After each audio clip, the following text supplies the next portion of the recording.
Hukum, minggu sudah wajib berguna. Minggu sudah alif lam, tertinggal satu bab pula. Allahu Akbar. Minggu sudah kan bab yang keempat, betul? Minggu ni adalah bab yang kelima. Tapi sebelum tu saya nak tanya khabar sikit. Bab yang keempat apa tajuknya minggu sudah? Hukum alif lam. Puan-puan semua ada nota ini? Apa lagi letaklah atas meja. Puan-puan boleh tengoklah apa hukum yang ustaz dah ulang kaji dah ajar sebelum ini. Okey, tuan-tuan dan puan-puan yang dirahmati Allah. Cuba khabar pada ustaz, bagi tahu pada saya semula, ada berapa jenis alif lam? Ada 2 jenis saja ya. Baik, alhamdulillah. Yang pertama apa? Qamariyah. Yang kedua apa dia? Alif lam syamsiah. Alif lam qamariyah dengan syamsiah ni ada tak nama lain bagi dia? Ada. Kalau alif lam qamariyah dikenali juga sebagai izhar qamari. Pandai. Kalau alif lam syamsiah, idgham syamsi. Cuma ustaz khabar minggu sudah ingat tak? Dalam bab idgham syamsi, kalau tengok dalam buku dalam Quran kita ni, alif lam syamsiah dia tak sebut alif lam syamsiah, dia sebut sebagai idgham syamsi. Idgham syamsi ni ada 2 jenis. Satu, yang pertama disebut idgham syamsi bila gunnah. Sebut? Satu lagi idgham syamsi bi gunnah. Sebut? Apa beza antara 2 tu?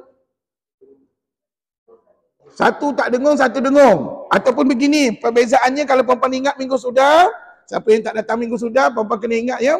Sebab kadang-kadang lain ustaz ataupun lain guru yang mengajar, lain dia punya nama hukum yang dibawakan. Jadi puan-puan jangan terkejut. Sebenarnya perkataan idgham syamsi dengan alif lam syamsiah sama tak? Apa pula lain pula sama lah ji. Hukumnya sama je. Alif lam syamsiah tu idgham syamsi. Idgham syamsi itu alif lam syamsiah sama. Cuma ustaz nak khabar di sini, kalau ada mana-mana ustaz guna perkataan idgham syamsi, biasanya dipecahkan kepada 2. Yang pertama disebut bila gunnah. Apa makna bila gunnah? Tidak dengung ataupun tanpa dengung. Satu lagi dinamakan sebagai bi gunnah. Apa makna bi gunnah? Serta dengung. Jadi puan-puan kena faham ni. Mana tahu puan-puan tengok kat TV, ada ustaz-ustaz mengajar disebut hukum idgham syamsi. Dia tak sebut alif lam syamsiah. Puan-puan jangan terkejut. Ustaz ni hukum baru ustaz. Bukan hukum baru. Sebaliknya hukum yang sama yang kita belajar.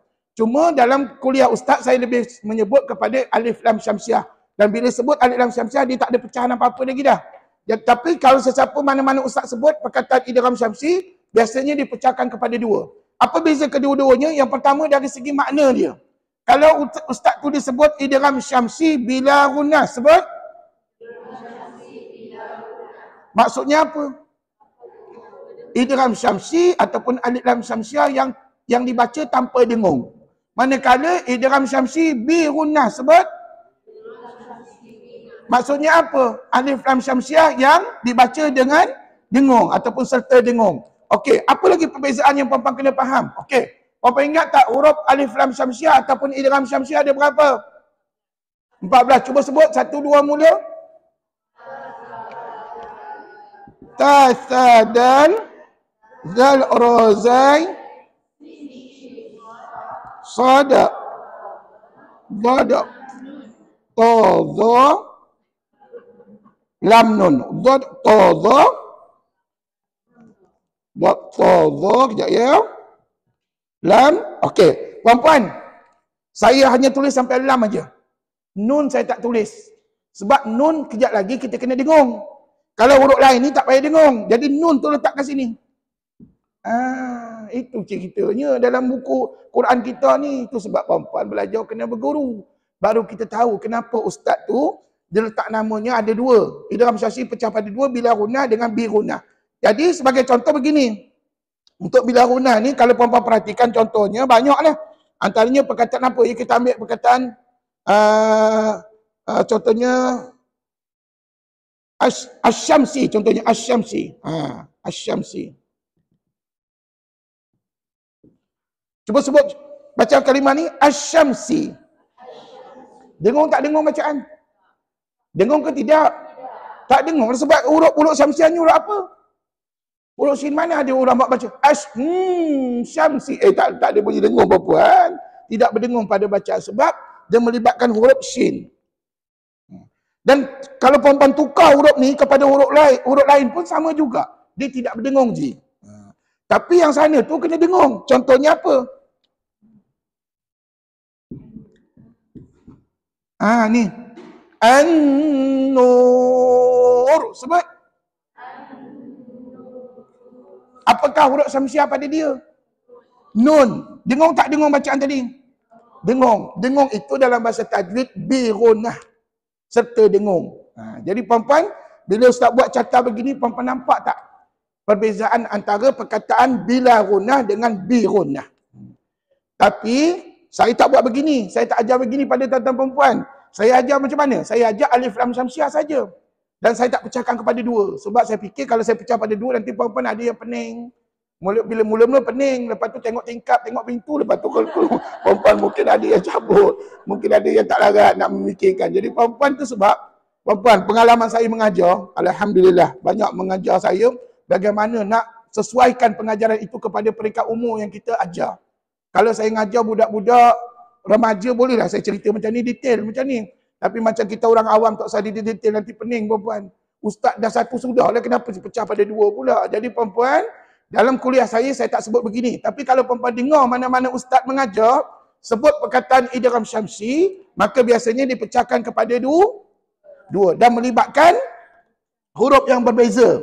Kalau yang ni hurufnya banyak kan? Berapa ni? 13. Yang ni hurufnya satu je, berapa? Nun. Satu nun. Tetapi total huruf alif lam syamsiah berapa? 14 huruf. Sama lah seperti mana yang ustaz ajar. Okey, setakat ni faham tak ni? Ustaz, kalau macam tu dalam ujian, dalam latihan kami nak ikut yang ni ke yang ustaz ajar alif lam syamsiah? Jawabnya ikut yang ustaz ajar. Ikut yang saya ajar. Tapi kalau perempuan rasa nak ikut yang ni, silakan, tak ada masalah, saya faham. Cuma saya risau takut ada yang tak faham. Tapi saya bagi tahu ni supaya perempuan jelas. Inilah yang dikabarkan dalam kitab-kitab ataupun Al-Quran berjilid yang kita guna pada hari ini. Ya, okey dah. Perempuan ada soalan nak tanya tak tentang alif lam syamsiah? Qamariyah tadi ada soalan tak? Tak ada. Kalau tak ada, ustaz nak soal ni? Okey, perempuan biasalah, perempuan kan ustaz ni suka menyoal. Baik, tuan-tuan tahu tak dalam surah Fatihah ada berapa Qamariyah? Ada berapa alif lam Qamariyah? Ada 4 ji. Sekali lagi diulang. Dalam surah Fatihah ada berapa alif lam Qamariyah? Cuba sebut kalimahnya. Mana dapat jawapan kat sini? Ni, kat sini ada. Sebut alhamdu al-mustaqim al-alamin al-maghdubi.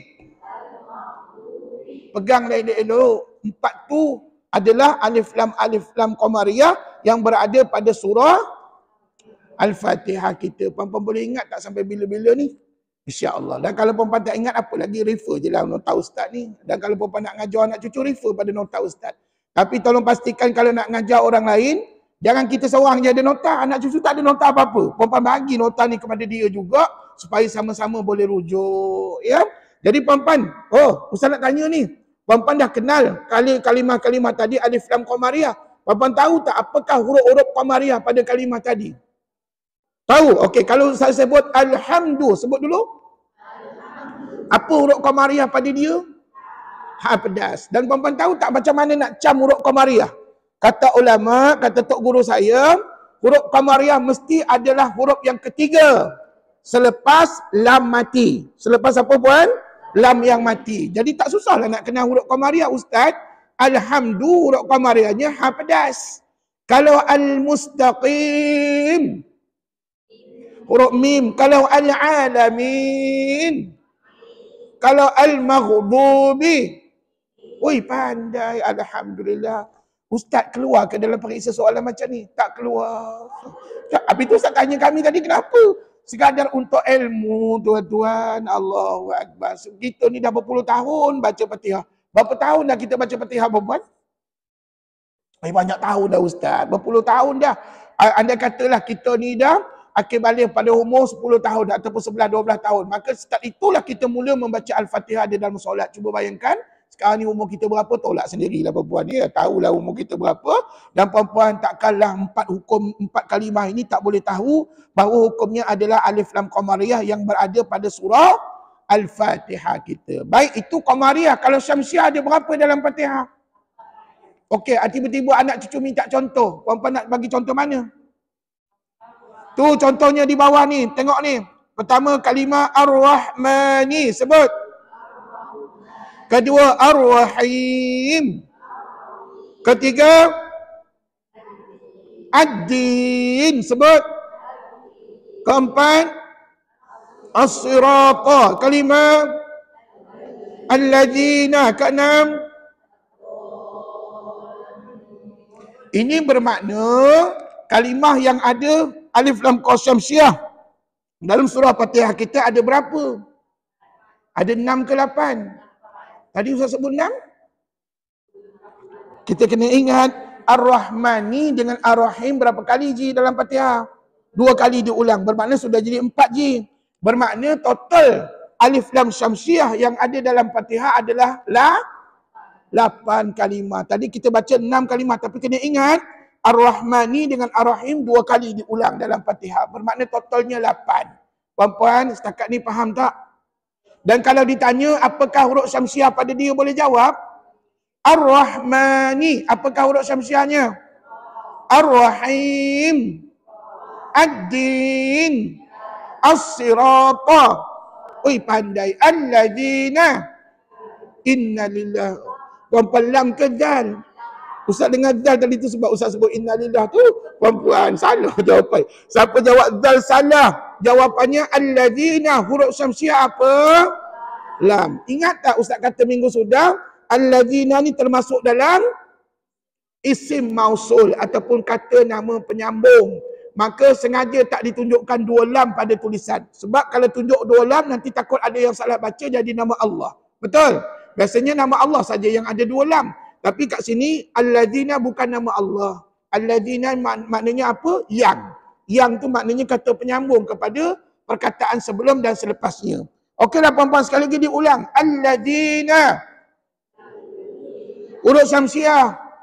Jangan sebut zal lagi. Ni keluar dalam periksa ni. Keluar dalam periksa. Ustaz bagi tahu Ustaz bagi soalan bocor ni. Puan-puan, Al-Ladzina huruf syamsiahnya huruf lam. Tahu bukannya zal. Okey, kalau ad-dallin huruf syamsiah huruf dal. Pandai. Jadi puan-puan, susah ke senang nak cam huruf syamsiah?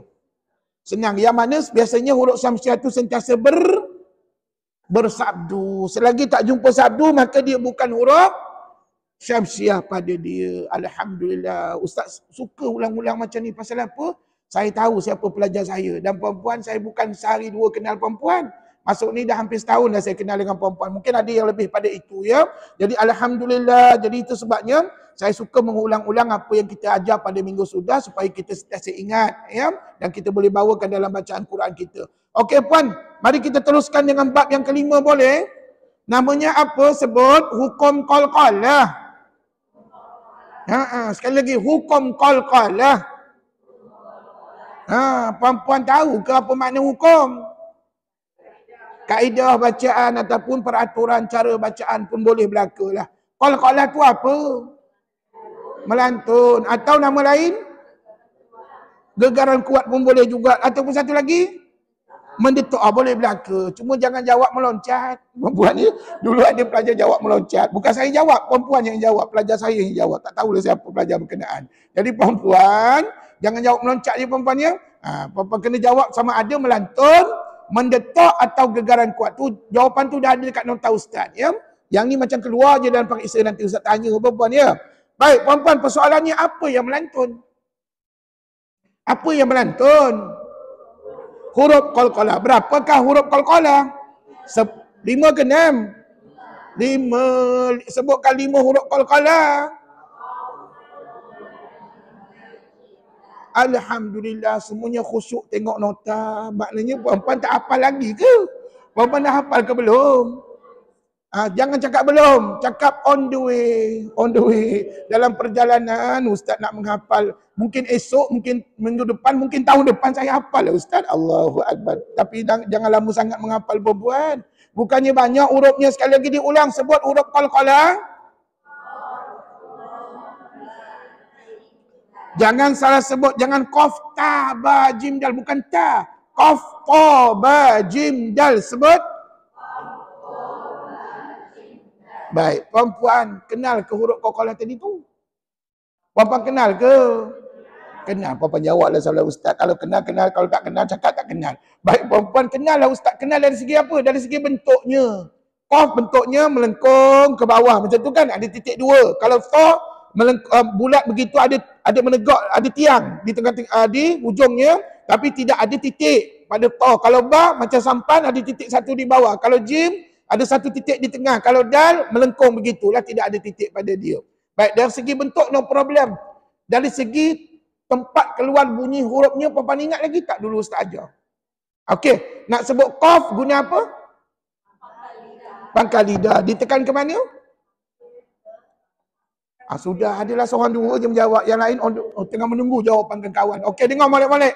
Nak sebut huruf qaf, mesti guna pangkal lidah. Ditekan hampir ke anak teka. Okey, tak apalah ustaz tulis something kat whiteboard. Ustaz risau rasanya kalau tak tulis apa-apa. Yang ni dah salin ke ni? Yang ni dah salin tadi? Okey, baik. Kalau dah salin, alhamdulillah, sebagai rujukan aja ya untuk hukum alif lam syamsiah. Okey, Ustaz nak padam ni sebab saya nak tulis bab yang kelima. Okey, puan-puan yang dirahmati Allah. Sampailah masanya kita kepada bab yang kelima. Okey, bab 5. Ini bukan sesi pembelajaran yang baru, tetapi lebih kepada sesi ulang kaji ya, hukum qalqalah. Lepas ni tak ada ulang kaji lagi dah. Lepas ni kita tumpu kepada surah Al-Fatihah yang kita nak fokuskan dalam kuliah kita lepas ni ya. Lepas tu baru kita bincang tentang soalan-soalan peperiksaan yang puan-puan nak jawab nanti pada bulan 2. Okey, sekali lagi diulang tadi apa makna qalqalah? Melantun boleh atau mendetak atau gegaran kuat. Okey, bagus.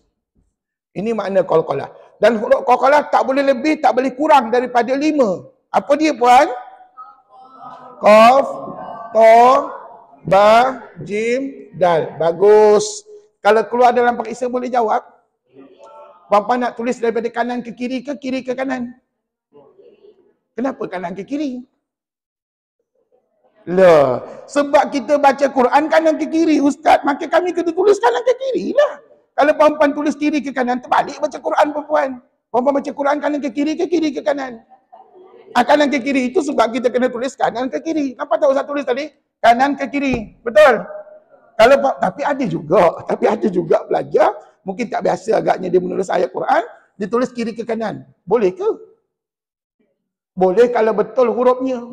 Kalau betul hurufnya, contohnya dia tulis dal dulu. Dal, jim, ba, ta, qaf. Boleh. Ataupun dia nak campur-campurkan pun boleh, tak ada masalah. Boleh berlaku. Ya. Jadi hurufnya betul. Tapi saya nasihatkan, puan-puan kalau nak tulis ayat Quran, kena kanan ke kiri ji. Jangan kiri ke kanan. Ya, sebab apa kita baca Quran tu memang kanan ke kiri. Okey. Sekali lagi diulang. Qaf, ta, ba, jim, dan. Iya, tadi Ustaz tanya. Pertama Ustaz tanya, adakah puan-puan kenal bentuk hurufnya? Kenal. Itu tak ada masalah. Okey, sekarang ni bagaimana dengan makhraj hurufnya? Makhraj tu maksudnya tempat keluar bunyi huruf. Nak sebut qaf guna apa? Pangkal lidah tekan hampir ke anak tekak. Puan-puan tahu tak nak dapat jawapan kat mana? Tengok nota carta yang warna-warni. Ada tak carta tu yang warna-warni tu? Okey, buka sekarang. Kalau ada, buka sekarang. Puan-puan, walaupun tak keluar dari periksa, tapi sebagai umat Rasulullah yang baca Quran, kita kena kenal bagaimana tempat keluar bunyi huruf qalqalah ini. Okey, sekali lagi diulang ya. Nak sebut qaf mesti guna apa? Pangkal lidah ditekan. Iya, puan. Pangkal lidah kat sini tau ni. Ni lidah, ni pangkal lidah kat belakang ni lah. Tekan hampir ke anak teka, maka jadilah sebutan huruf qaf. Cuba Ustaz dengar sebut qaf. Apalah qaf pula? Aqaq. Puan-puan. Belum habis belajar lagi dah salah bunyi. Bukan ke kalau puan-puan bunyi qaf saja, bermakna tidaklah melantun pada dia. Kita kena bayangkan huruf itu bertanda mati barulah melantun. Dan namanya kita belajar qalqalah puan-puan. Okey, sekali lagi sebut qaf. Aqaq. Okey, teruskan. Iqa. Lagi satu. Puan-puan perasan tak bunyi huruf tu kat mana? Pangkal lidah, hampir ke anak, teka alhamdulillah. Kalau puan-puan perasan, sihatlah pangkal lidah perempuan tu. Tapi kalau puan-puan kata, Ustaz, saya tak pasti tak bunyi tu kat mana. Maka something wrong pada perempuan. Ya, pasal itu ulama sebut, nak sebut qaf mesti guna pangkal lidah. Tekan hampir ke anak, tekan. One more, sebut qaf. Jangan sebut qaf. Aqa. Iqa. Uqa. Itulah bunyinya dan Ustaz dengar betul bunyi perempuan tadi. Alhamdulillah pangkal lidah perempuan sihat. Alhamdulillah. Perempuan kalau dengar tiba-tiba anak cucu sebut aka, ika, uka. Betul ke? Salah Ustaz. Ustaz khabar pada kami hari itu huruf qaf ni sifatnya tebal. Betul? Bila tebal tak boleh bunyi aka. Kalau aka nipis. Perempuan kena baca macam mana? Aqa. Sebut. Iqa. Uqa. Pandai. Seterusnya huruf ta. Sabarlah dulu Ustaz nak tanya. Ustaz nak tanya. Bagaimana makhraj huruf ta? Hujung lidah teruskan. Ditekan. Ke hujung gigi kacip atas. Satu. Yang kedua apa lagi kena buat? Pangkal lidah. Tekan ke langit-langit. Sekali lagi diulang. Yang pertama nak sebut ta mesti buat apa? Hujung lidah. Ditekan ke pangkal gigi kacip sebelah atas. Yang kedua pangkal lidah tekan ke langit-langit. Kalau dah faham begitu silakan sebut ta. Apa? Iqa. Uqa. Puan-puan perasan tak diguna hujung lidah dan juga pangkal lidah. Dan puan-puan tahu tak huruf ta ni huruf tebal ke nipis? Huruf tebal. Maka bunyinya kena tebal. Kalau dengar anak cucu suami isteri baca ata, ita, uta, salah perempuan. Dia kena macam mana yang betul? Apa? Terus iqa. Lagi satu. Masya Allah. Pandai. Alhamdulillah. Seterusnya huruf ba. Bagaimana makhraj huruf ba? Sabar dulu. Tengok bagaimana kaedahnya dulu. Merapatkan dua bibir secara kuat. Ni bibir kita ni dirapatkan tutup secara kuat. Tapi jangan lupa Ji. Lepas tutup kena buat apa? Lepas tutup buka lah balik. Jangan up macam tu perempuan. Kalau perempuan sebut begini, itu gunanya perempuan belajar berguru.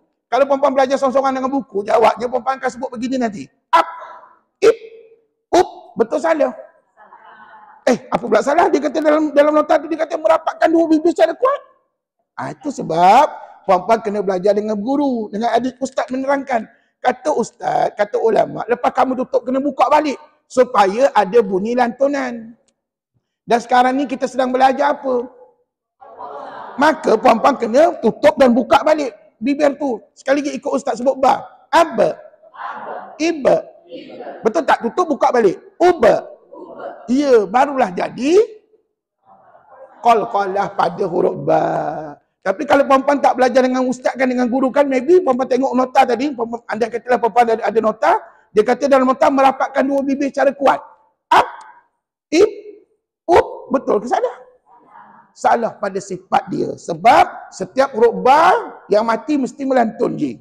Itu sebab perempuan tengok, nampak tak pentingnya belajar secara berguru. Bila berguru baru kita nampak bagaimana teknik yang sebenar untuk menyebut huruf ba. Jadi perempuan setakat ni huruf ba ni tebal ke nipis? Tebal pula je? Nipis lah je. Allahu Akbar. Tak apa. Dia adalah huruf yang nipis, dia tidak tebal dia. Sebab apa? Semasa kita nyebut, kita sengih, kita senyum. Aba. Mana ustaz pasang muka? Aba. Iba. Uba. Kan senyum ataupun lebarkan bibir. Tu kita tak pasang muka. Maka dia adalah huruf yang nipis. Seterusnya huruf jim. Huruf jim, silakan tengok-tengok makhraj huruf. Tengah lidah ditekan. Ditekan jadi angkat ke langit-langit ni. Nak sebut jim tengah lidah ni. Tekan dah angkat ke langit-langit sebut jim. Aja. Terus ija. Lagi. Apa yang digunakan? Tengah lidah. Diangkat ke mana?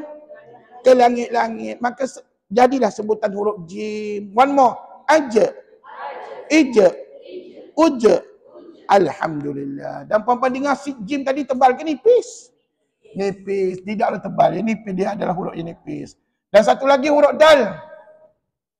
Tengok nota ustaz ataupun tengok panduan kita, panduan makhraj huruf. Macam mana nak sebut dal? Ujung lidah. Ya, hujung lidah ditekan ke pangkal gigi kacip atas. Maknanya ni hujung lidah kita ni tekan kat gigi kacip atas. Maka lahirlah sebutan dal. Sebut dal. Ada. Terus ida. Lagi uda. Alhamdulillah. Ustaz, kita belajar ni macam belajar mukadam. Belajar Iqra' lah Ustaz. Ya, betul puan-puan. Itu sebab siapa di kalangan kita yang masih lagi tak fasih menyebut huruf, kembali ke pangkal jalan. Belajar Iqra'. Belajarlah mukadam. Jangan malu puan-puan. Ya, kadang-kadang kita ni malu. Ustaz, segarlah saya Ustaz. Kalau kawan saya dah Quran, tiba-tiba saya mukadam. Puan-puan nak malu dengan siapa sebenarnya? Sepatutnya kita malu pada Allah. Sebab di saat ini kita masih lagi kurang mengenal huruf-huruf Al-Quran ataupun tidak fasih baca Quran. Jadi puan-puan jangan malu. Cari ustaz yang boleh tunjuk ajar pada kita macam mana nak menyebut huruf-huruf Al-Quran. Jadi huruf dal ni rupa-rupanya tebal ke nipis? Nipis. Sekali lagi sebut dal. Ada. Ida. Uda. Okay, one more. Sekali lagi kita ulang daripada awal. Sebut 5 huruf ni dengan sebutan yang betul. Sebut huruf qaf. Aqa. Iqa. Uqa. Qaf. Abqa. Iqa. Uqa. Ba. Iba. Uba. Jim. Dal. Perasan tak kelima-lima huruf ni semuanya melantun belaka. Melantun tu namanya apa? Itulah qalqalah. Puan-puan nak rasa susah ke senang nak melantun tadi? Senang aja. Alhamdulillah. Maknanya kita ni dalam keadaan sihat. Ada juga orang di luar sana yang susah nak melantunkan sebab mungkin lidah dia tak sihat dan sebagainya. Mungkin pangkal lidah dia tak sihat dan sebagainya ataupun tak fasih membaca. Jadi macam puan-puan tadi Ustaz dengar okey, alhamdulillah. Puan-puan kalau keluar dalam periksa, Ustaz tanya apa makna qalqalah boleh jawab. Kalau Ustaz tanya huruf qalqalah boleh tulis. Alhamdulillah. Terima kasih banyak-banyak. Ada harapan lulus periksa Ustaz insya-Allah. Okey puan-puan, dipendekkan cerita kita. Rupa-rupanya qalqalah ni terbagi kepada berapa? Ada 3 jenis. Yang pertama apa namanya? Qalqalah sughra. Tu dia. Tapi tolong jangan salah eja. Ustaz tak nak dengar lagi ejaan qalqalah subra. Subra tu nama orang India puan. Subra. S-U-B-R-A. Salah. Dia sughra. Sebut? Ya, puan-puan jangan salah eja ya. Tak, Ustaz bagi tahu ni supaya tidak ada kesilapan lagi dalam ujian nanti. Dan puan-puan tahu tak apa makna qalqalah? Qalqalah itu melantun lah. Dah stop. Jangan jawab sederhana kecil. Tak payah jawab dulu. Ustaz tanya apa makna qalqalah? Melantun saja. Tapi kalau Ustaz tanya sughra? Kecil atau sederhana. Boleh belaka. Okey puan-puan. Kalau keluar dalam periksa jawablah begini. Baik puan-puan. Macam mana kita selaku umat Rasulullah nak kenal qalqalah sughra dalam Quran? Maka puan-puan refer nota ustaz yang ini. Nanti dalam periksa boleh bawa ke nota ni. Anak murid dah jawab dulu. Boleh silakan. Alhamdulillah tak ada masalah. Patutnya ustaz yang jawab tadi puan-puan dia. Jawabnya boleh. Ya. Kami dah tahu dah jawapan ustaz. Memang boleh. Silakan tak ada masalah. Tapi jangan salah jawab. Puan-puan macam mana nak kenal qalqalah sughra? Cuba puan-puan tengok nota ustaz. Yang pertama dalam satu kalimah terdapat huruf qalqalah. Qaf, ta, ba, jim, dal yang bertanda mati. Nampak ni? Dalam satu kalimah mesti ada huruf qalqalah apa dia? Qaf, ta, qaf, ta, ba, jim, dal yang bertanda huruf ni mesti nampak mati tau. Ada ke dalam Quran huruf qalqalah tapi tak nampak mati? Ada tak? Ada, tapi tak banyak. Ada 1, 2, 3, 4 contoh macam tu saja dalam Quran. Tak apa, nanti kita tunjukkan kemudian. Yang penting, dalam satu kalimah ada huruf apa ni? Qaf, ta, ba, jim, dal yang bertanda mati. Itu step yang pertama. Step yang kedua, cuba tengok anak panah di bawah tu. Terletak di awal atau pertengahan kalimah. Okey, ini step yang kedua, puan. Step yang kedua, terletak di awal atau tengah kalimah. Ini step yang kedua. Dan step yang ketiga, kalimah itu diwasalkan. Okey, puan, tahu tak apa makna wasal? Wasal tu maknanya disambungkan, jangan diberhentikan bacaan ya. Jadi ada berapa step nak jadi qalqalah sugra? 3 step. Dan perempuan tahu tak? Dalam banyak-banyak qalqalah ada 3 jenis tuan. Qalqalah ini yang paling glamour dalam Quran. Maksudnya paling banyak dalam Quran. Senang sangat kita jumpa kalau kita rajin baca Quran. Tapi kalau tak rajin baca Quran memang tak jumpa-jumpa lah perempuan. Qalqalah kena rajin baca Quran ya. Okey perempuan, contoh yang paling senang tengok tu. Tengok dalam nota ustaz. Perkataan yang pertama, Iqra. Iqra. Bunyi qa tu jangan diberatkan tetapi dilantunkan dengan kadar yang sederhana. Jadi bila sederhana ni maksudnya kita kena kontrol suara masing-masing, jangan terlampau kuat. Kalau kuat macam mana ustaz? Iqra. Tu kuat sangat perempuan. Iqra. Kuat sangat. Dia macam ni je. Kata ulama ataupun kata arwah tok guru saya dulu, bunyi sepintas lalu je. Iqra. Iqra. Gitu aja bunyi dia. Okey, seterusnya yang kedua. La yatgha. La yatgha. Bagaimana? Kalau Iqra, huruf qalqalahnya apa tadi? Kalau la yatgha, ta, pandai. Kalau yang ketiga, abada. Huruf qalqalahnya, pandai. Kalau lagi yang keempat, naj'al. Huruf qalqalahnya, kalau yang kelima, falyad'u. Huruf qalqalahnya, pandai belaka. Jadi perempuan, susah ke senang nak cari qalqalah ni? Senang, bukan senang aja ustaz, malahan mudah juga untuk kita membaca ni, tak susah mana pun. Cuma saya khawatir takut ada yang terlampau kuat bunyinya. Contohnya Iqra, kuat sangat bapak, dia kena Iqra begitu saja ya. Okey, sekali lagi diulang bacaan kelima-lima contoh tadi. Iqra. La yatgha. Abada. Naj'al. Falyad'u. Alhamdulillah. Okey perempuan, saat lagi bila kita baca Quran, saya yakin kita akan jumpa banyak contoh yang lain pula ya berkenaan dengan qalqalah sugra. Tetapi kan perempuan, ni kat sini ustaz nak buat perhatian ataupun nak tunjukkan beberapa contoh dalam Quran nanti yang mana perempuan akan nampak huruf qalqalah tetapi tak boleh dibunyikan huruf tersebut lantunannya. Contohnya yang pertama pada kalimah ahabbu. Ni. Perempuan nampak tak ada huruf ta kat sini. Tapi sebelum tu saya nak tunjukkan ahabtu ni dalam surah mana? Surah An-Naml. Surah An-Naml. Kalau perempuan nak tahu, pergi tengok surah An-Naml. Ayat 22. Perempuan akan jumpa kalimah ni. Okey, semua tengok kat whiteboard. Nampak tak ada ta kat sini? Dan ta itu kita tahu dia adalah huruf qalqalah. Dan perempuan tahu tak? Ta ni, dia bertanda apa? Sebenarnya bertanda mati. Tapi matinya tak tunjuk pada tulisan. Tak sama dengan ni kan? Kalau yang ni tadi, contoh yang Ustaz bagi, dalam nota tadi, Iqra. Iqra. Ataupun contoh yang lain, at'amahum. At'amahum.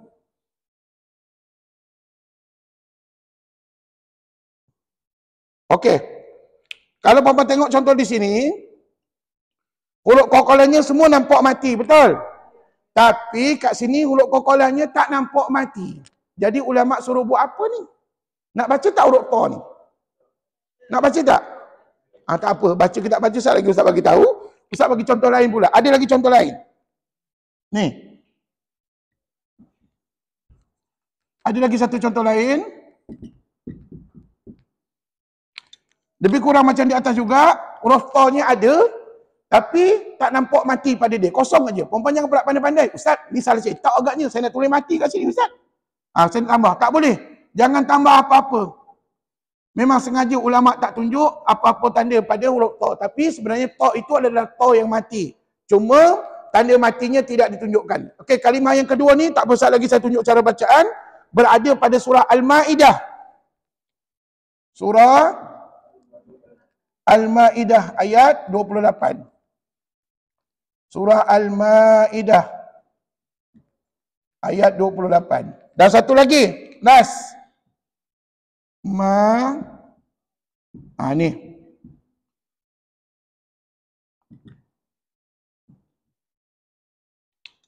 Okey, sama juga ada ta yang mati tapi tanda matinya tak tunjuk pada tulisan. Yang ni berada pada surah Yusuf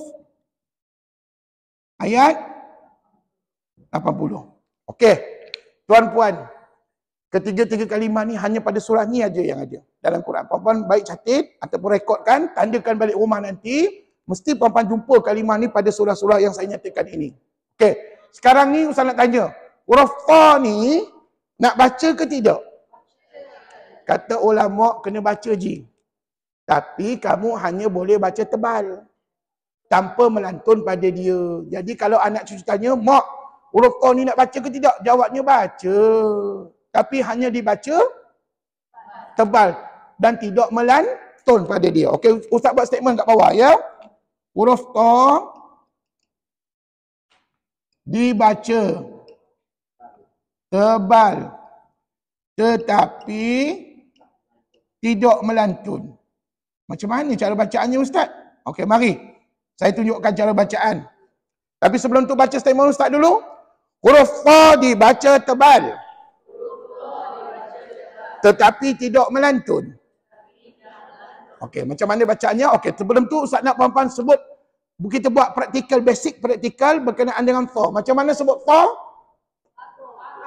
Yang mula-mula kita sebut apa? Ilta. Uta. Okey, sekarang ni puan-puan buang ta tu. Ta tu buang, jangan bunyi.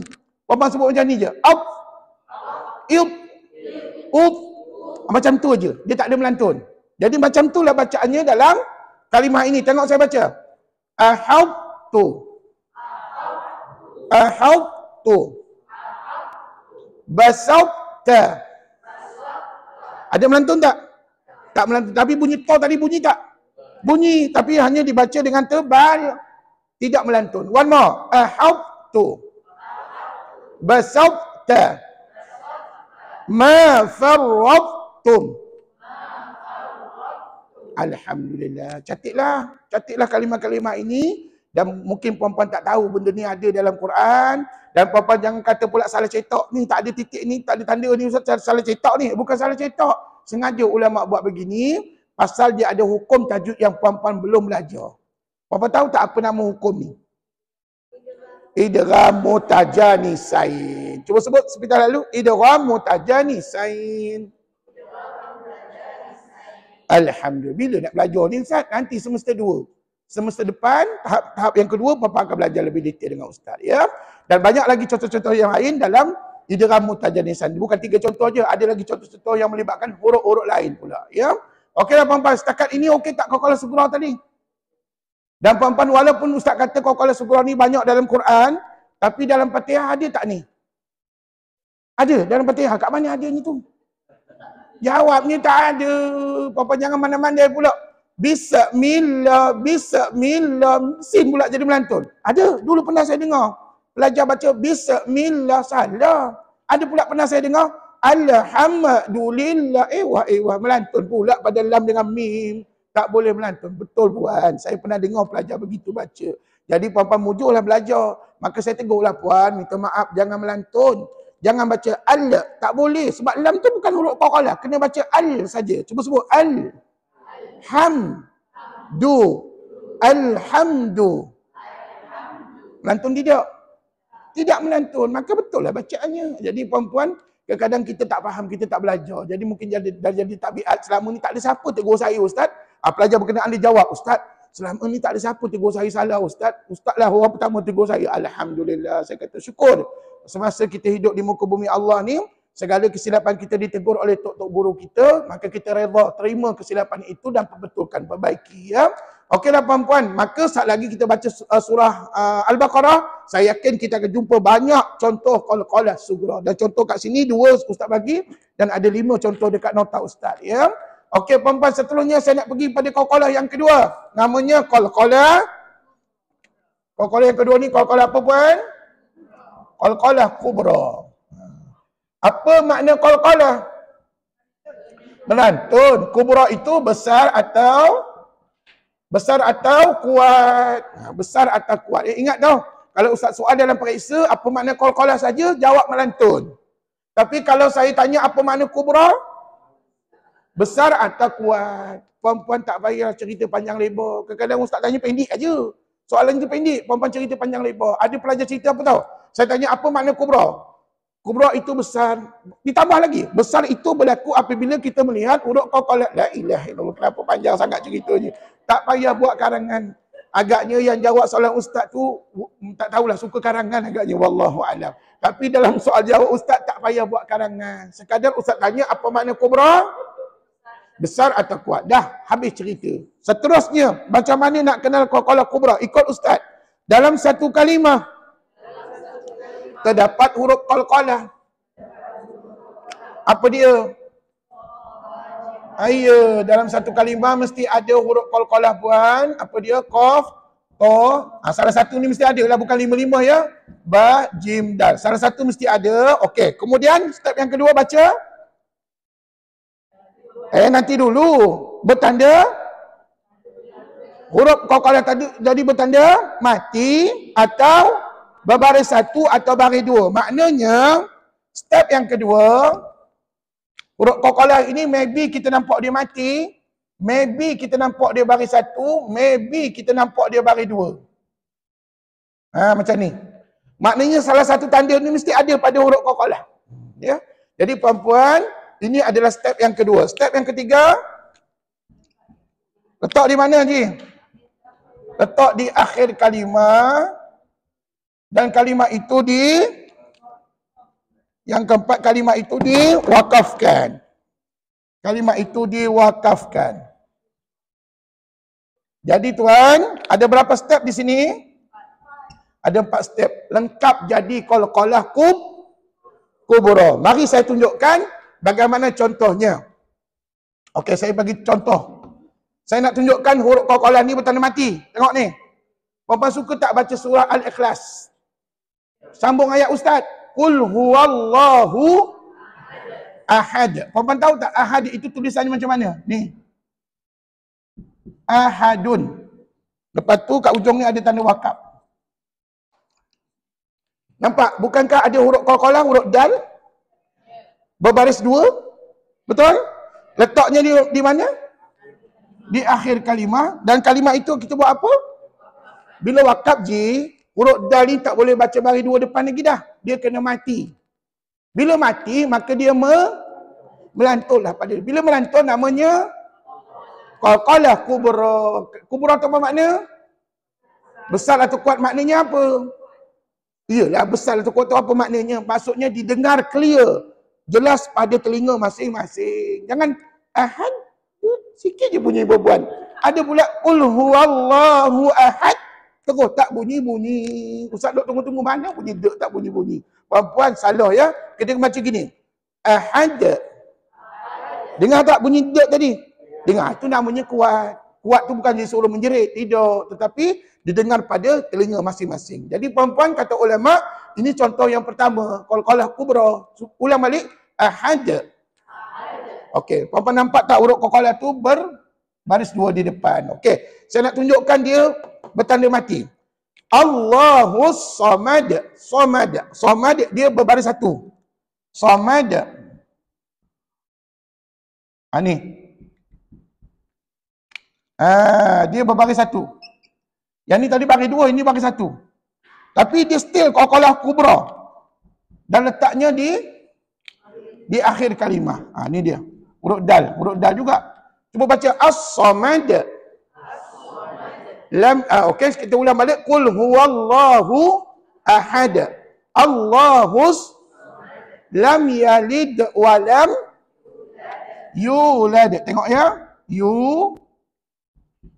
Bukankah di ujung ni ada mati? Pada huruf qalqalahnya? Maka ini juga namanya qalqalah kubra. Pasal letaknya di hujung. Yulad.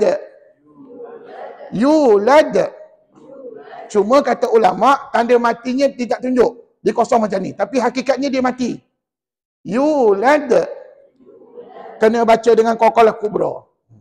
Walam yakullahu kufuwan ahad. Ahad beginilah tulisannya. Jadi tuan-tuan yang dirahmati Allah, ini antara contoh qalqalah kubra yang berada pada surah Al-Ikhlas, bukan surah Qul Huwallah. Surah Al-Ikhlas namanya. Kadang-kadang kita ni tak kenal nama surah, perempuan. Dah pasal panjang kita tak kenal nama surah. Perempuan, kena ingat, nama surah tersebut adalah Al-Ikhlas. Lepas surah Al-Ikhlas, di bawahnya surah apa? Al-Falaq. Cuba sambung ayat Ustaz, bab menyambung ni perempuan mesti pandai. Saya nak tunjukkan, inilah Qalqalah Kubra. Qul a'udzu bi rabbil min syarri ma wa min syarri ghasiqin idza wa min syarri naffatsati fil wa min syarri hasidin idza. Hafiz dan hafizah anak murid saya, alhamdulillah. Maknanya puan-puan hafal surah tersebut, alhamdulillah Ustaz. Ada orang di luar sana yang tak tahu, tak kenal pun surah tersebut, puan-puan. Allahu Akbar. Dan saya doakan mudah-mudahan tuan-tuan, puan-puan, anak cucu kita semua kenal Al-Quran. Nanti barulah Al-Quran tu boleh bantu kita di hari kiamat, bagi syafaat kepada kita, insya-Allah. Jadi rupa-rupanya bukan surah Al-Ikhlas saja tahu, surah Al-Falaq juga ada Qalqalah Kubra, seperti mana yang dibaca puan-puan tadi lah. Alhamdulillah. Okey. Contoh yang lain tengok dalam nota Ustaz.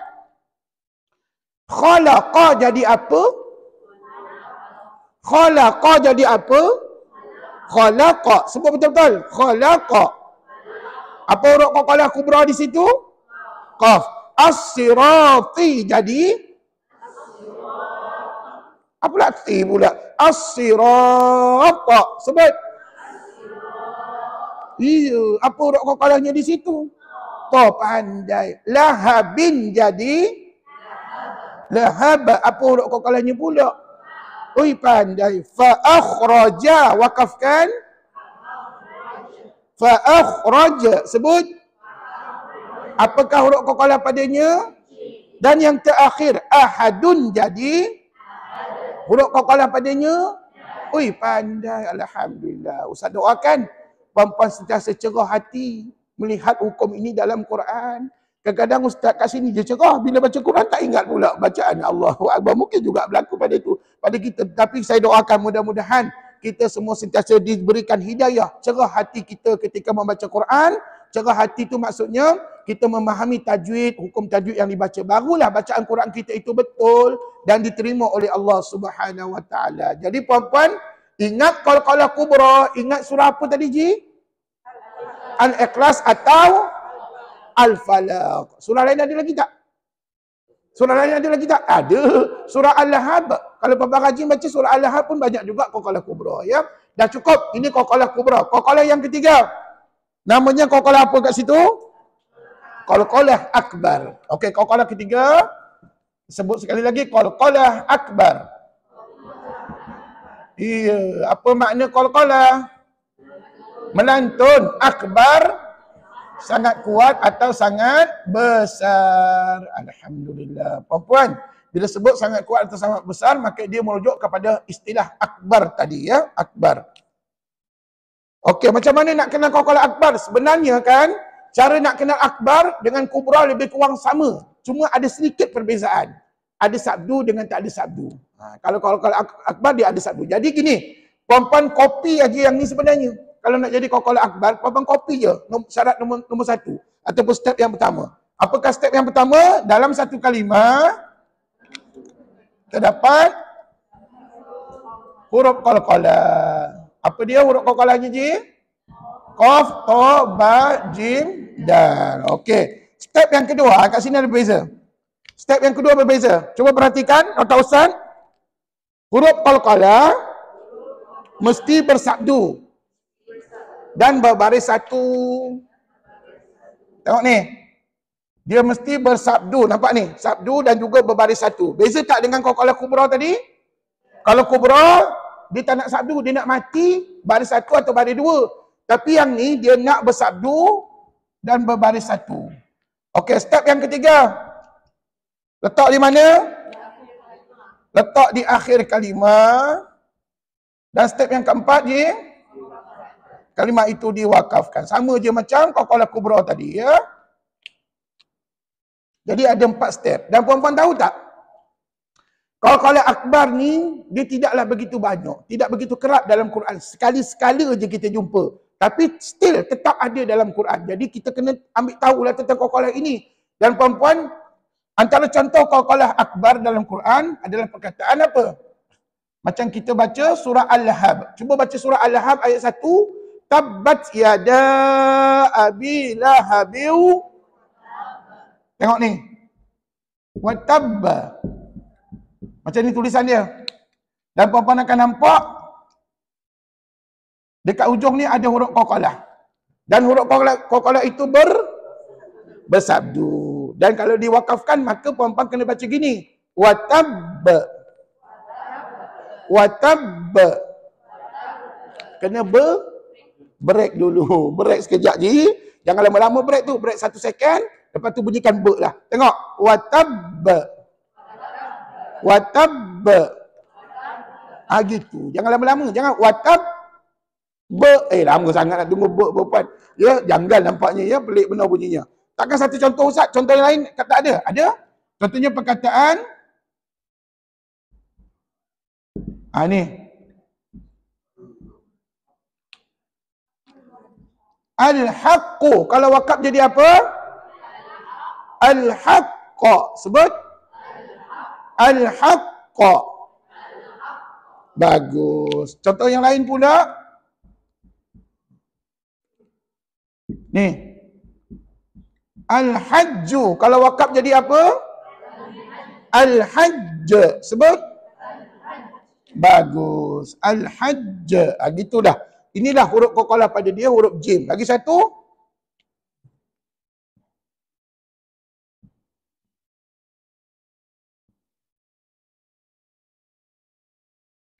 A'adda. Kalau wakaf jadi apa?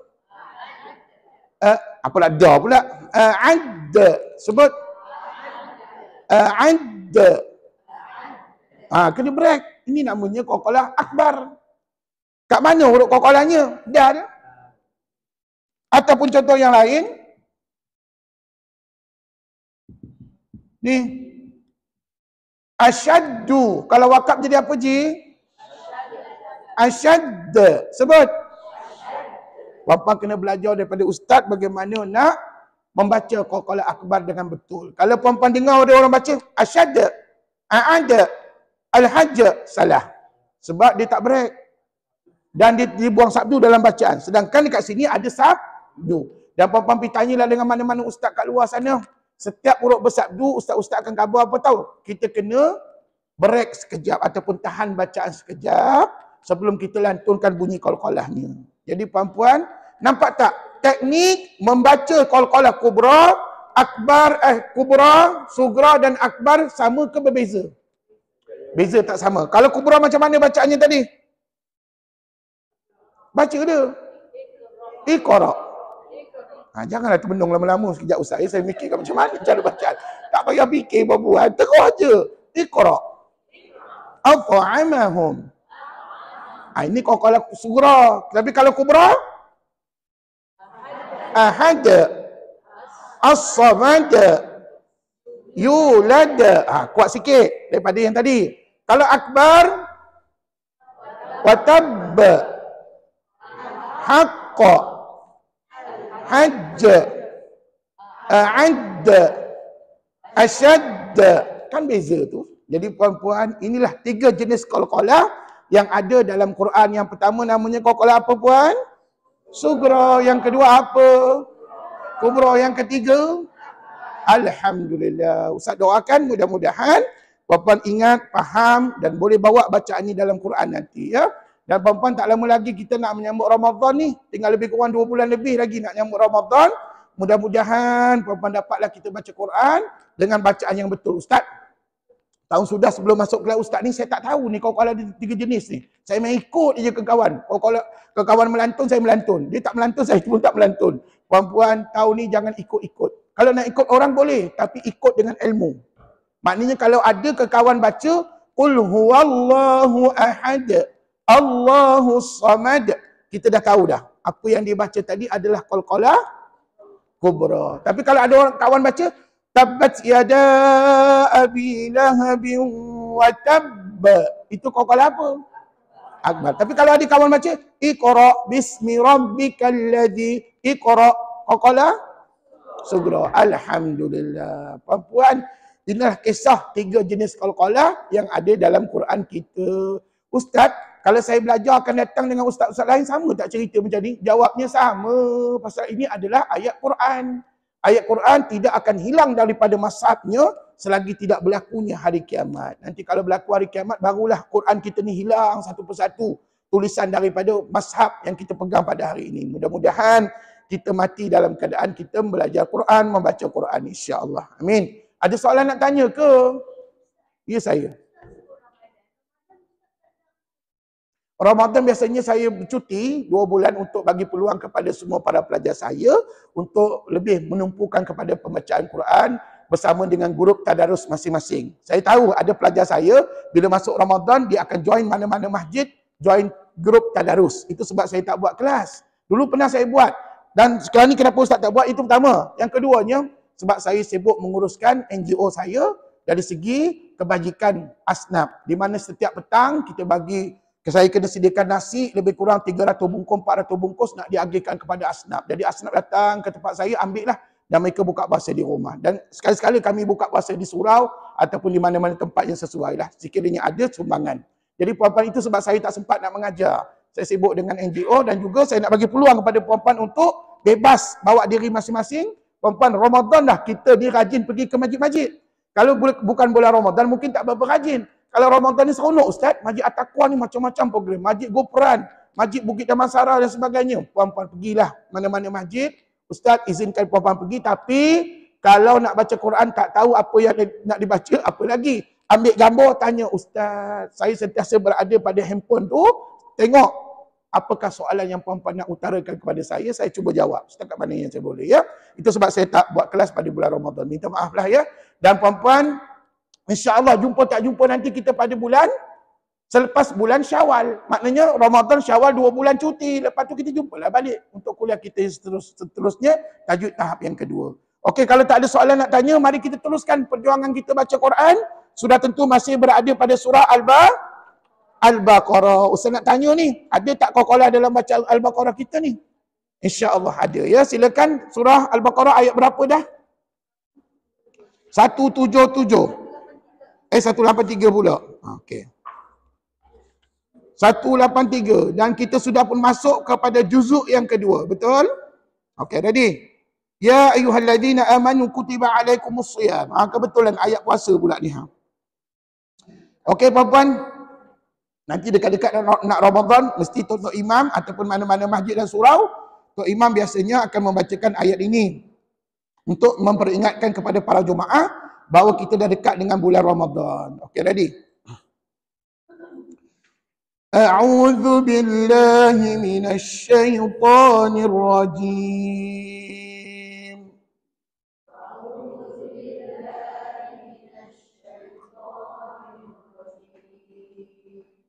Bismillahirrahmanirrahim.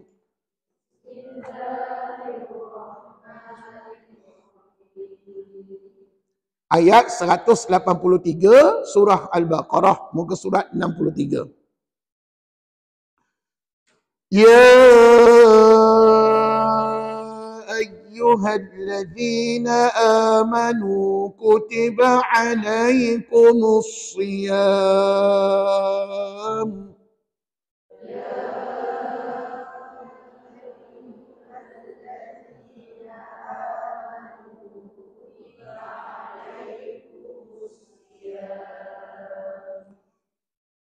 كتب عليكم الصيام كما كتب على الذين من قبلكم لعلكم تتقون.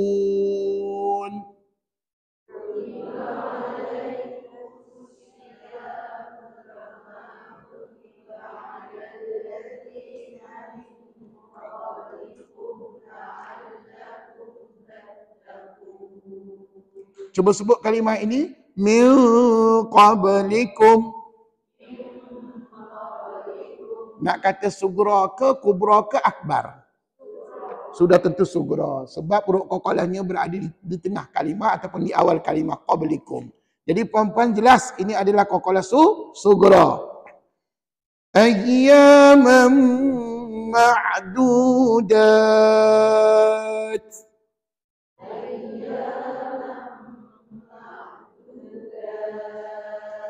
Jaga molek-molek, jangan lantun pada huruf ta. Sebab ta sampai bila-bila dia bukan huruf qalqalah. Sebab dulu saya pernah dengar ada jemaah baca ayyaman ma'dudat. Dat. Betul salah? Kalau dengar siapa-siapa begitu, tolong tegur. Awak, puan, cik, minta maaf banyak-banyak salah baca tadi tu. Dia kena ayyaman ma'dudat.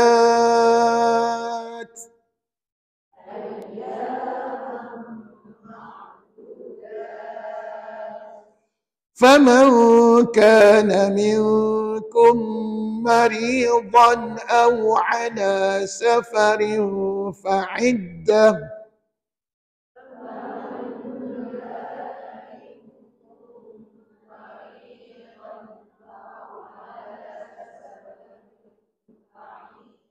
sengaja Ustaz berhenti fa'iddah. Ada qalqalah ke kat situ? Fa'iddah ada qalqalah ke? Jawabnya tak ada. Ustaz, saya tak percaya Ustaz. Yang ni saya nak sebut qalqalah akbar. Betul ke qalqalah akbar? Baik, kenapa kita kata tak betul? Walaupun dalam kalimah tu ada huruf dal. Ada bersabdu. Tapi pergi tengok molek-molek kalimah tu. Adakah huruf dal tu berada di hujung? Huruf yang di hujung kalimah tu adalah huruf ta. Fa'iddatun. Tu satu kalimah perempuan ya. Perempuan tak boleh kata dal tu di hujung. Ta tu yang di hujung. Maka secara automatik tak layak jadi apa-apa qalqalah kat situ. Bukan qalqalah akbar ya. Sebab bila kita wakaf macam mana tadi? Fa'iddah. Tak ada apa-apa qalqalah kat situ. Jangan pantang jumpa sabdu. Dulu ada pelajar pantang jumpa sabdu, dia terus dia kata qalqalah akbar. Salah. Kau stand balik. Aw ala safarin fa'iddatun min ayyamin ukhar.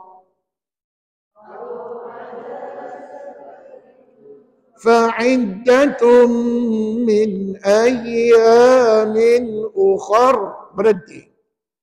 وعلى الذين يطيقونه فدية طعام مسكين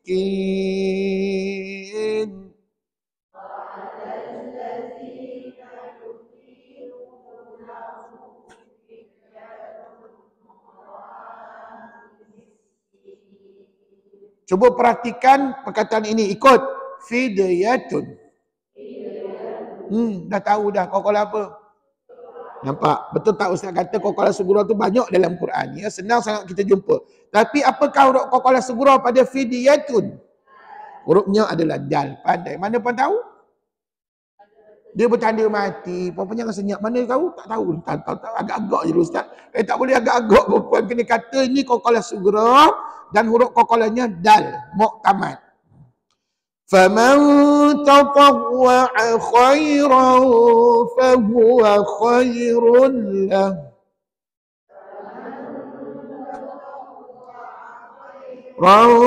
فَهُوَ خَيْرٌ لَهُ وَأَنْ تَصُومُوا خَيْرٌ لَكُمْ إِنْ كُنْتُمْ تَعْلَمُونَ.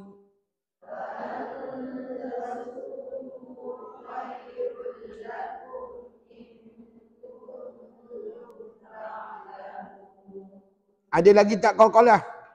Tak ada. Sambung. Syahrul Ramadan alladhi unzila fihi al-Quran.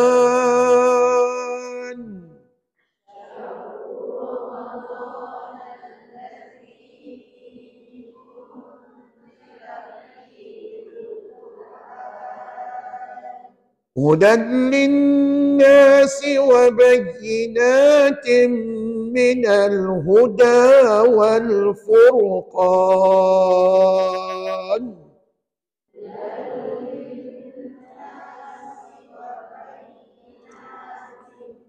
minal huda wal furqan. Setakat ini ada lagi tak qalqalah? Tak ada. Sambung.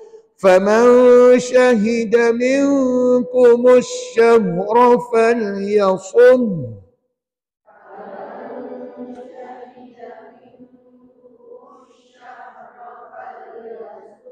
Pun tak ada qalqalah. Sambung. وَمَنْ كَانَ مَرِيضًا أَوْ عَلَى سَفَرٍ فَعِدَّةٌ مِّنْ أَيَّامٍ أُخَرَ.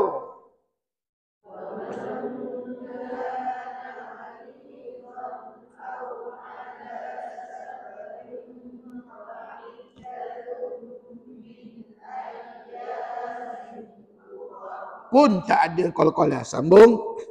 Yuridullahu bikumul yusra wa la yuridu bikumul usra.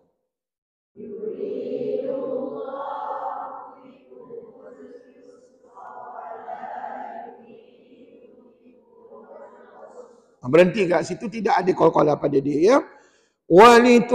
وَلِتُكْمِلُوا الْعِدَّةَ وَلِتُكَبِّرُوا اللَّهَ عَلَى مَا هَدَاكُمْ.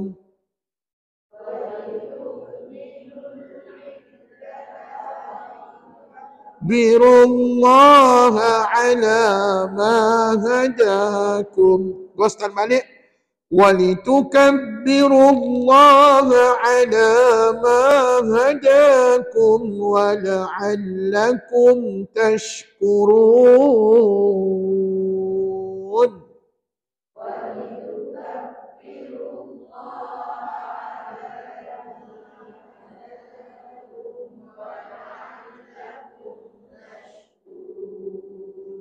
Kebetulan dalam ayat tadi, ayat 185, langsung tidak ada qalqalah. Betul? Langsung tak ada qalqalah. Sambung ayat 186. وَإِذَا سَأَلَكَ عِبَادِي عَنِّي فَإِنِّي قَرِيبٌ.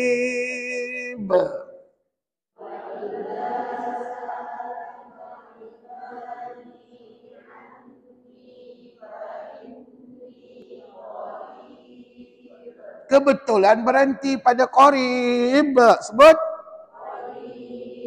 Namanya qalqalah kubra. Bukannya sugra puan. Kubra lah. Pasal apa? Bapa nampak tak huruf qalqalah berada di hujung kalimah. Dan kalimah itu diwakafkan, maka layaklah pada dia kubra. Boleh tak kalau Ustaz kata akbar? Kenapa tak boleh akbar? Tak ada sabdu. Pandai. Alhamdulillah. Ujibu da'watad da'i idza da'an.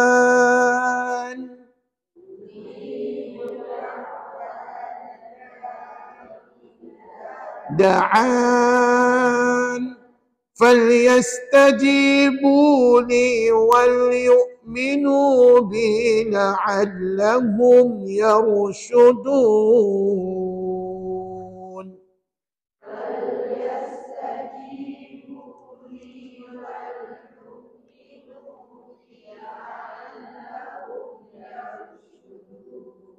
Nampaknya tidak ada lagi qalqalah. Sambung. Uhilla lakum laylatas siyamir rafathu ila nisaikum.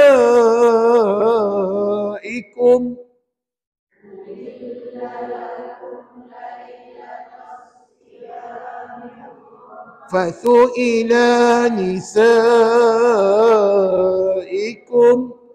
Hunna libasun lakum wa antum libasun lahun.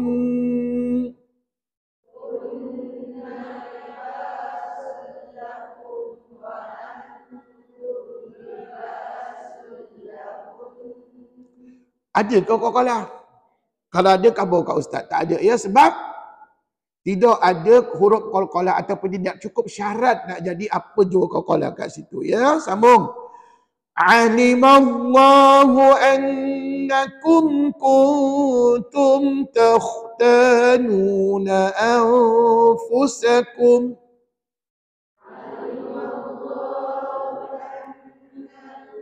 كنتم تختانون أنفسكم فتاب عليكم وعفى عنكم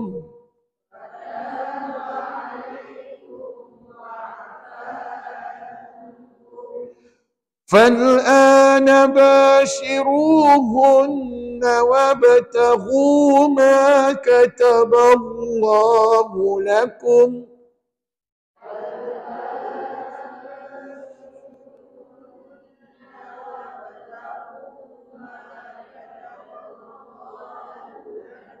macam ada je qalqalah pada kalimah wabtaghu. Sebut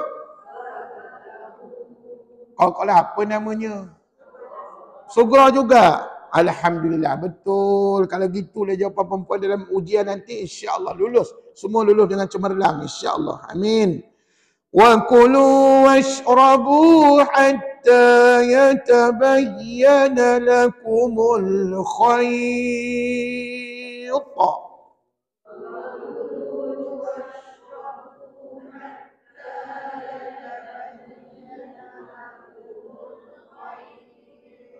Terlajuk pula.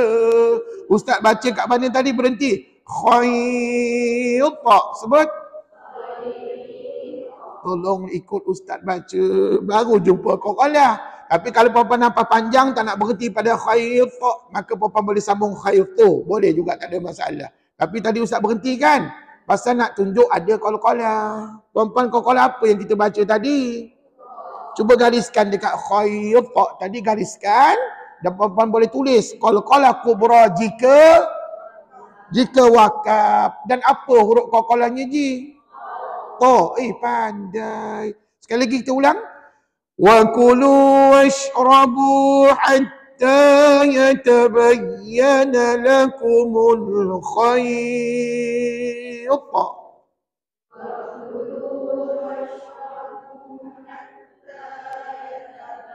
Yana lakumul khayt hatta yatabayyana lakumul khaytul abyad minal khayt.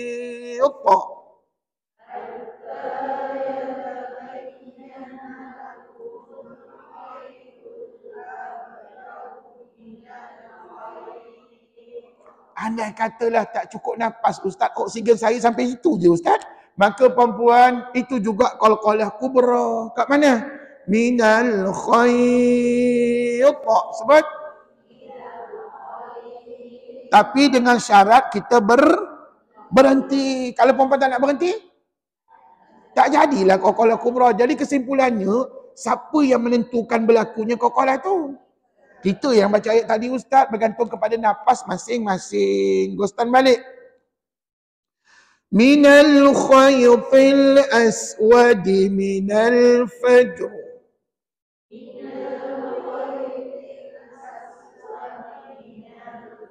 Okey, minal khayti ada qalqalah tak? Minal khayti kita baca gitu, ada tak qalqalahnya? Jawabnya tak ada dah. Tadi ada ustaz. Tadi pasal kita berhenti. Kali kedua bila kita ulang balik ayat tadi, kita baca minal khayti, kata ulama tak ada lagi dah qalqalah dia. Sambung perkataan di hujung minal fajr. Ada qalqalah. Qalqalah apa ji? Sugra ke kubra ke akbar? Perempuan jawabnya sugra. Dan huruf qalqalahnya huruf apa? Jim berada di tengah kalimah, maka itulah namanya qalqalah sugra. Pandai. Thumma atimmus siyama ilal lail.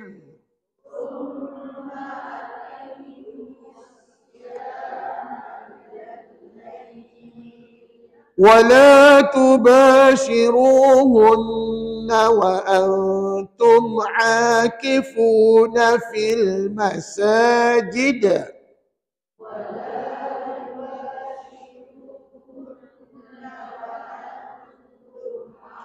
عاكفون في المساجد. Ulang perkataan fil masajid. Confirm qalqalah Kubra. Apa hurufnya? Oi, pandai. Mana pun tahu? Jawablah, cukup syarat. Cukup syarat. Puan-puan tak payah jawab panjang lebar. Cukup syarat. Ustaz keluar ke soalan macam dalam periksa? Tak keluar.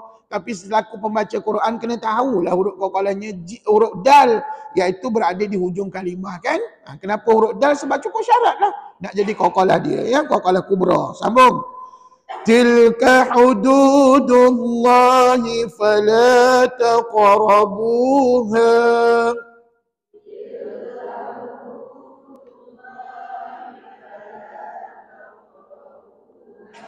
Ulang. Taqrabuha. Qalqalah sugra hurufnya. Oi, pandai. Kadzalika yubayyinu Allahu ayatihi lin-nasi la'allahum yattaqun.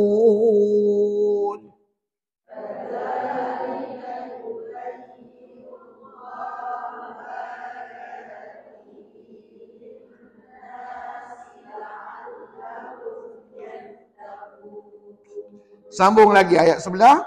وَلَا تَأْكُلُوا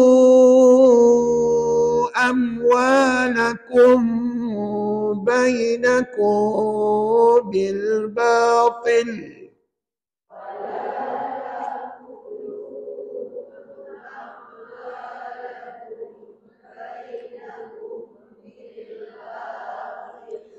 وَتُدْلُوا بِهَا إِلَى الْحُكَّامِ.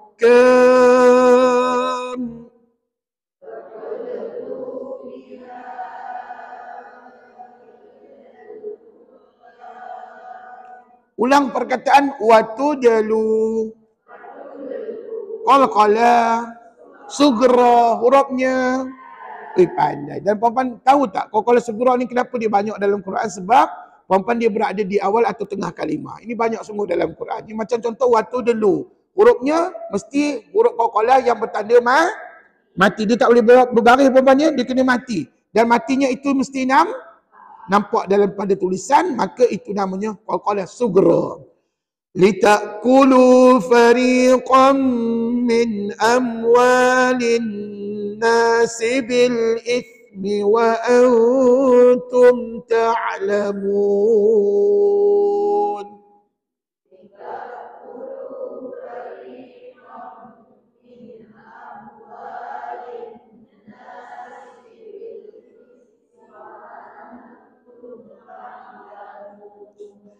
يسألونك عن الأهلة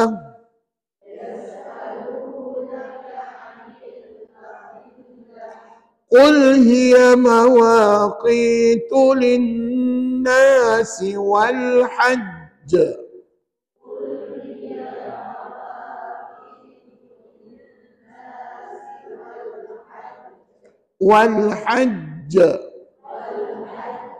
Inilah qalqalah akbar. Yes, pasal huruf qalqalahnya di hujung kalimah dan huruf itu bersabdu dan juga berbaris pada dia. Maka puan-puan senang tak nak bezakan antara akbar dengan qalqalah-qalqalah yang lain? Senanglah ustaz, sebab qalqalah akbar ni special, dia mesti ada sabdu huruf dia pada huruf qalqalah. Maka layak jadi qalqalah akbar. Tapi jangan lupa mesti diwakafkan bacaan. Kalau puan-puan tak nak wakaf, contohnya lah Qul hiya mawaqitu linnasi wal hajji wa laysal birru. Contoh, puan-puan tak nak berhenti kan? Maka tak layak jadi qalqalah akbar. Dia kena wakaf baru jadi. Siapa yang menentukan wakaf? Oh ya, puan-puan tahu tak? Apakah yang menyebabkan kita berhenti bila baca Quran? Dah agak dah, tak cukup nafas saja tuan-tuan puan. Puan, bukankah di situ ada tanda wakaf? Itu sebab kita berhenti puan-puan. Mungkin ustaz, kat ayat ni tadi saya ada nafas lagi ustaz, saya boleh sambung, tak ada masalah. Tapi oleh kerana ada tanda wakaf. Apakah tanda wakaf di situ? Qaf lam ya. Cuba sebut. Dia ada nama dia, namanya wakaf kafi. Sebut. Atau aula. Nanti belajar dengan ustaz ni. Bila nak belajar ustaz? Tak sabar nak belajar ni. InsyaAllah semester 3, tahap 3, tahun ketiga nanti kita belajarlah jenis-jenis wakaf dalam Quran. Ini namanya wakaf kafi atau aula. Dan kalau kamu jumpa kata ulama, lebih utama berhenti. Lebih utama apa je? Berhenti daripada kamu sambung. Dan puan-puan itu sebab kita berhenti tadi. Jadi soalan saya tadi, saya kata apa tadi? Apa yang menyebabkan kita mewakafkan bacaan? Apakah faktornya? Antaranya yang pertama kata ulama, ada tanda wakaf. Satu. Yang kedua yang puan-puan sebut tadi dah, tak cukup nafas lah. Kadang-kadang tengah-tengah kita baca Quran batuk lah. Kadang-kadang cucu terpa kita jadi melatoh dan sebagainya. Macam-macam. Kadang-kadang tengah baca Quran ada jiran pula tengah masak sambal belacan, puan-puan. Kita pun terhidu bau, kita pun bersin. Bila bersin berhenti tak? Berhenti dah perempuan, takkan kita nak tahan juga, mesti berhenti. Bila berhenti bersin, maka itu juga menyebabkan kita memberhentikan bacaan. Untuk maklumat lanjut berkenaan dengan wakaf dan ibtidak, nanti semester 3 Ustaz ajar ya, insya-Allah. Mudah-mudahan puan-puan ada bersama dengan Ustaz nantilah. Okey, cuba sekali lagi kita ulang ayat tadi. Qul hiya mawaqitu lin-nasi wal hajj.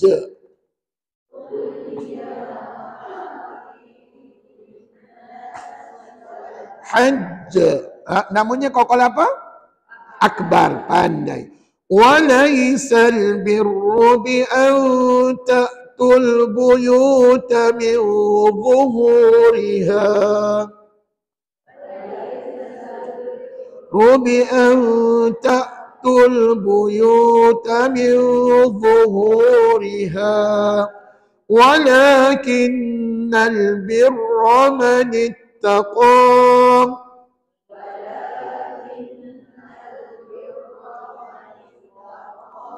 Wa'tul buyuta min abwabiha.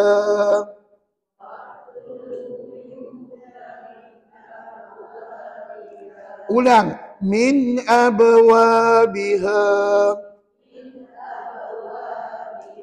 Katakan qalqalah segera. Hurufnya ji? Huruf ba, pandai. Wattaqullaha la'allakum tuflihun.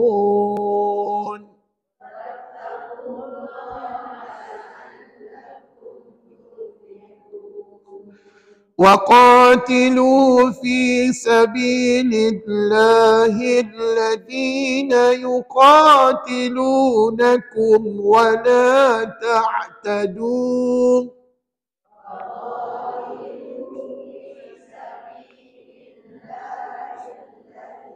لا يقاتلونكم ولا تعتدوا.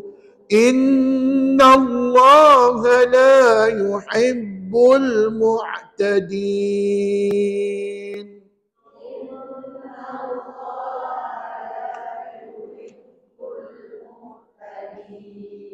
صدق الله العظيم.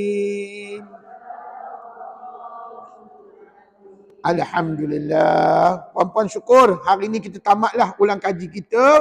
Dan puan-puan nampaknya puan-puan belajar dengan Ustaz 2 pusingan. Pusingan pertama kita belajar guna buku. Pusingan kedua kita ulang kaji kan. Kita guna nota sampingan kita.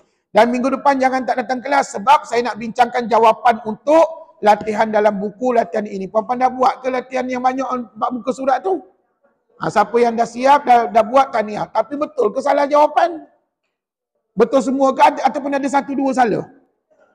Ada 1-2 salah. Ya, tapi tak apa. Minggu depan tolong datang, kita nak baca surah apa tahu minggu depan? Kita nak baca Al-Quran tadi, surah Al-Baqarah sambung. Dan juga saya nak ajak tuan-tuan baca surah Al-Insan dalam buku latihan Ustaz ni. Untuk kita mencari jawapan kepada semua hukum tajwid tahap 1 yang ada pada surah tersebut. Minggu hadapan ya, insya-Allah. Jadi jumpa lagi minggu depan di hari dan waktu yang sama. Walaupun saya berada di Janda Baik Pahang, tapi saya akan bergegas ke sini untuk mengajar tuan-tuan dan puan-puan minggu hadapan insya-Allah. Dan jangan lupa 25 hari bulan kita cuti ya. 25 hari bulan kita cuti sebab saya ada urusan di Mak Tafiz dan insya-Allah kita jumpa balik pada 1 Januari 2024 insya-Allah. Terima kasih banyak-banyak. Kita akhiri kuliah dengan tasbih kafarah dan juga surah Al-Asr. Bismillahirrahmanirrahim. Subhanakallahumma wa bihamdik asyhadu an la ilaha illa anta astaghfiruka wa atubu ilaik. Bismillahirrahmanirrahim. Wal 'asr innal insana lafi khusr illa alladhina amanu wa 'amilus salihat wa tawasaw bil haqqi wa tawasaw bis sabr. Assalamualaikum warahmatullahi wabarakatuh.